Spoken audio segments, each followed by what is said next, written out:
விஜயுடன் மோது விஜயுடன் மோதாதுன்னு சும்மாவா சொன்னாங்க?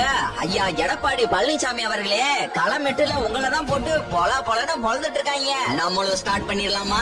1980 கொலை குற்றவாளியாக சத்தியமங்கலம் வனப்பகுதியில தலைமறைவாக வாழ்க்கையை வாழ்ந்து வந்தவர் பழனிசாமி. அன்றைய போக்குவரத்து துறை அமைச்சரும் தன்னுடைய தாய் மாமன் மகனுமாகிய ஈரோடு முத்துசாமி தயவால் தப்பித்தார். இல்லையெனில் சேலம் மத்திய சிறையில் ஆயுள் தண்டனை கைதியாக கம்பி எண்ணி கொண்டிருப்பார். இல்லையெனில் மரண தண்டனை விதிக்கப்பட்டு இன்னொரு இந்திரலோகத்தை விட்டு சென்றிருப்பார் பழனிசாமி.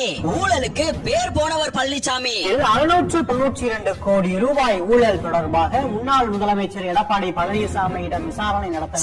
சரி, ஊழலுக்கு பேர் போனவர் இல்ல, ஊழலின் அதிபதி பழனிசாமி. 4800 கோடி ரூபாய் முறைகேடு நடைபெற்றதாகவும் இது குறித்து அப்போதைய முதலமைச்சர் எடப்பாடி பழனிசாமி மீது வழக்கு பதிவு செய்ய கோரி தவழ்ந்து தாவேக்காவிடம் கூட தவழ்ந்தவருங்க பழனிசாமி. கொடி பறக்குது.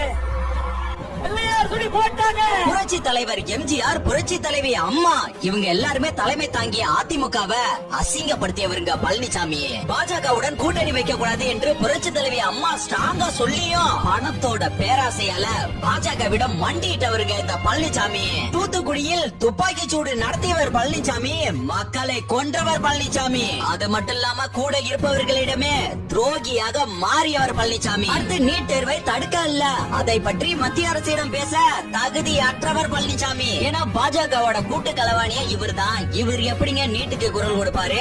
தமிழ்நாட்டுல இந்தி மொழியை திணிக்க நினைப்பவர்களுக்கு உழைக்கும் கரமாக இருப்பவர் இந்த பழனிசாமி. தமிழ்நாட்டுக்கு தேவையில்லாத இந்த பால்சாமி ஜிஎஸ்டி பற்றி ஒரு நேரம் கூட சிந்திக்க மாட்டாரு. பார்ப்பதற்கு வெள்ளை வெட்டி சட்டையுடன் பளபளப்பாக இருப்பார். ஆனால் போடும் வேஷம் எல்லாம் சினிமா நடிகர்களே தோத்துருவாங்க. தற்போது கூட மகளிர் தொகை மாதம் 2000 ரூபாய், ஆண் பெண் இருவருக்குமே ஃப்ரீ பஸ்னு வாக்குறுதி கொடுத்திருக்காருங்க. ஏற்கனவே பல லட்சம் கோடி கடன்ல தமிழகம் மூழ்கி போயிருக்கு. இதெல்லாம் எப்படிங்க சாத்தியம்? இது எப்படி சாத்தியம் அப்படின்றத விட இவரால இது சாத்தியமா அப்படின்றது ஒரு கேள்விக்குறி தானே. விவசாய பெருங்குடி மக்களே, இவர் ஒரு விவசாயி என்று உங்களை ஏமாற்றி பார்க்கிறார். உங்களை நீங்களே ஏமாற்றி விடாதீர்கள். பிறகு நீங்கள் அல்ல, தமிழகமே ஏமாந்து போற நிலை ஏற்படும். நாட்டை காக்க, தமிழகத்தை மீட்க யோசித்து வாக்களியுங்கள்.